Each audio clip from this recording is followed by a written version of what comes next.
राष्ट्रवादीचे नेते छगन भुजबळ यांनी मंत्रिपदाची शपथ घेतली। राजभवनात शपथविधी सोहळा। धनंजय मुंडेंच्या अन्न नागरी पुरवठ्याची खात्याची जबाबदारी मिळण्याची शक्यता।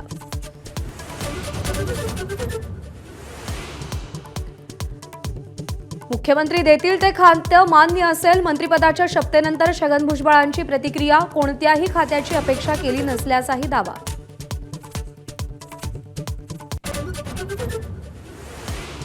जातीयवादी लोक पोचणाऱ्या अजित पवारांना किंमत मोजावी लागेल। भुजबळांच्या मंत्रिपदावर जरांगेची प्रतिक्रिया।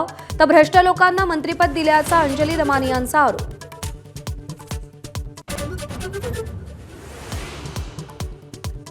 नाशिकच्या पालकमंत्रीपदासाठी दादा भुसे आणि गिरीश महाजन प्रबळ दावेदार असताना भुजबळांच्या एंट्रीनं ट्विस्ट। कुंभमेळ्याच्या पार्श्वभूमीवर पालकमंत्रीपद कोणाला याची उत्सुकता।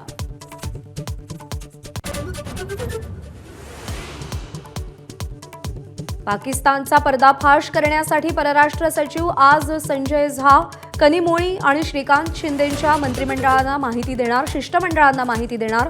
उर्वरित 4 शिष्टमंडळांना 23 मे रोजी ब्रीफिंग।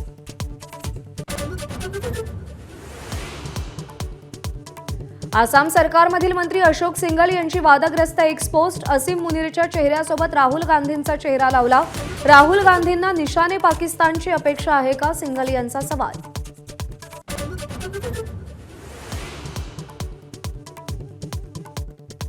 पाकिस्तानसाठी हेरगिरी करणाऱ्या ज्योती मल्होत्राचे इंस्टाग्राम अकाउंट बंद। मात्र अटकेनंतर यूट्यूब सबस्क्रायबर्स वाढले।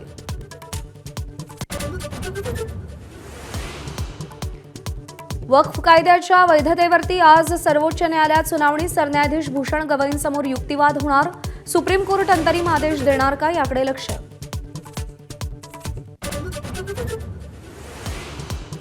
ज्येष्ठ खगोलशास्त्रज्ञ लेखक जयंत नारळीकर यांचं निधन। 86व्या वर्षी पुण्यातल्या घरी घेतला अखेरचा श्वास। शासकीय इतमामात अंत्यसंस्कार होणार।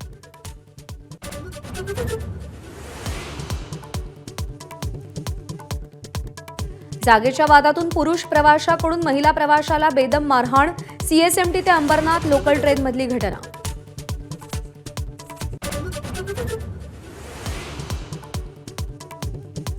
मुंबईसह महाराष्ट्रात आज आणि उद्या जोरदार पावसाचा इशारा। अनेक ठिकाणी वादळी सरी बरसणार। तर नाशिक पुण्याला ऑरेंज अलर्ट।